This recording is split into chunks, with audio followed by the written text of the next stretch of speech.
उत्तराखंड के अंदर अब तमाम सारे सरकारी दस्तावेज डिजिटल प्रारूप में भी मिलेंगे। डिजी लॉकर की तैयारी हो रही है। हमारे साथ बातचीत के लिए मौजूद हैं आईटी निदेशक अमित कुमार सिन्हा जी। सर, किस तरीके से आप लोग तैयारी कर रहे हैं और क्या कुछ प्रारूप तय किया गया है? देखिए, डिजिटल लॉकर जो है वो हमारे सारे डॉक्यूमेंट्स को डिजिटल फॉर्म में कर देता है। एक डिजिटल लॉकर भारत सरकार ने जो बनाया है, माननीय प्रधानमंत्री जी हमारे राज्य में, बल्कि मैं तो ये कहूँगा कि हमारे मुख्यमंत्री जी ने शुरुआत की थी इसकी कि किस तरह से हम इसको मैक्सिमम जितने भी हमारे राशन कार्ड हैं, हमारे सर्टिफिकेट्स हैं, हमारे कॉलेज के सर्टिफिकेट हैं, लगभग 52 करोड़ ऐसे हमारे सर्टिफिकेट और अवार्ड्स होते हैं, उनको डिजिटल लॉकर पे लाने की तैयारी हो गई है। अभी अगर देखा जाए तो हम लोग की जो ये तैयारी चल रही है, इसमें हम लोग एकेडमिक इंस्टीट्यूट जितने हमारे हैं उन सभी को हम उनके सभी के सर्टिफिकेट्स डिजिटल लॉकर पे लाने की तैयारी कर रहे हैं।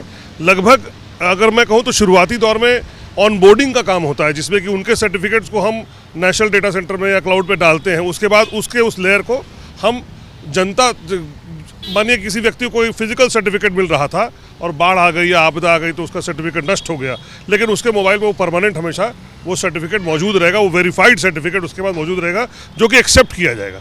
ऐसे ही ट्रांसपोर्ट डिपार्टमेंट में भी देखिए, जो हमारे लाइसेंस होते हैं, ड्राइविंग लाइसेंस, वो अगर ख़त्म भी हो जाए तब भी डिजिटल फॉर्मेट में हमेशा परमानेंट वो मौजूद रहेंगे।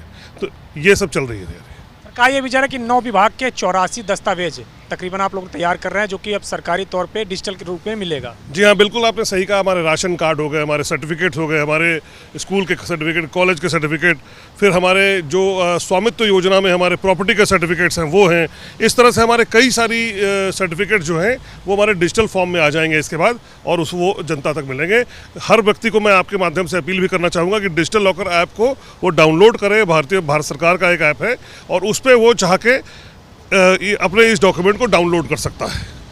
कब से ये योजना लागू हो जाएगी? कब से आप लोग तैयारी कर रहे हैं कि इस तरीके का प्रारूप जो है उसका लागू हो जाएगा? देखिए, ये योजना तो एक पुरानी योजना थी, करीब 4 साल पहले हमने मतलब भारत सरकार के द्वारा शुरू की गई थी। अभी ये योजना जो है राज्य में, इसको हम लोग हर विभाग तक पहुँचाने की तैयारी करें। जैसे आपको मैं बताऊँ, राशन कार्ड में 24 लाख राशन कार्ड हमारे पहुँच गए हैं, जो कि एक बहुत बड़ा नंबर है। तो इस तरह से हम लोग बहुत आगे, हम लोग चाह रहे हैं 100% उत्तराखंड का डॉक्यूमेंट, क्योंकि उत्तराखंड थोड़ा आपदा से ग्रसित भी रहता है। तो कोई ऐसा बच्चा ना रहे जिसका कोई सर्टिफिकेट कहीं नष्ट हो जाए, उसको दोबारा मिल ना पाए। इन्हीं सब कारणों के कारण 100% डॉक्यूमेंट हम लोग डिजिटल लॉकर पर डलवाने की तैयारी कर रहे हैं। सर, कब तक माना जाए कि ये कंप्लीट हो जाएगी प्रोसेस पूरी, और कितना फ़ायदा राज्य को होगा इससे? देखिए, ये तो एक निरंतर प्रक्रिया है, सतत मतलब चलती रहेगी, क्योंकि नए बच्चे आएंगे, सर्टिफिकेट बनेगा। हाँ, इतना है जैसे कॉलेज की, स्कूल के सारे सर्टिफिकेट शुरू हो चुके हैं, तो अब अगला जो भी सर्टिफिकेट मिलेगा वो डिजिटल फॉर्मेट में भी मिलेगा। और इस तरह देखा है तो हमारी जो ये जैसे राशन कार्ड वाली कही, ये काफ़ी फास्ट चल रही है प्रक्रिया। हम लोग इसको साल भर के अंदर 100% कर लेंगे। राज्य को कितना फ़ायदा मिलेगा इससे? क्या कुछ बचत होगी पैसों की, क्या कुछ योजनाओं की?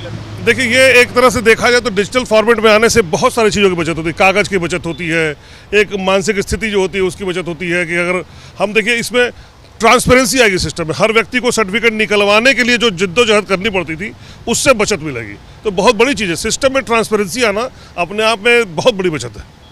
शुक्रिया से बातचीत करने के लिए। तो ये उत्तराखंड के आईटी निदेशक अमित कुमार सिन्हा जी, जिनका कहना है कि ट्रांसपेरेंसी सिस्टम में आएगी इस तरीके के काम से, और लगातार उत्तराखंड सरकार अब इसको बढ़ावा दे रही है। जल्दी तमाम सारी चीज़ें डिजिटल हो जाएंगी। कृष्ण विपिन के साथ अविनाश तिवारी, एबीपी गंगा, दिल्ली।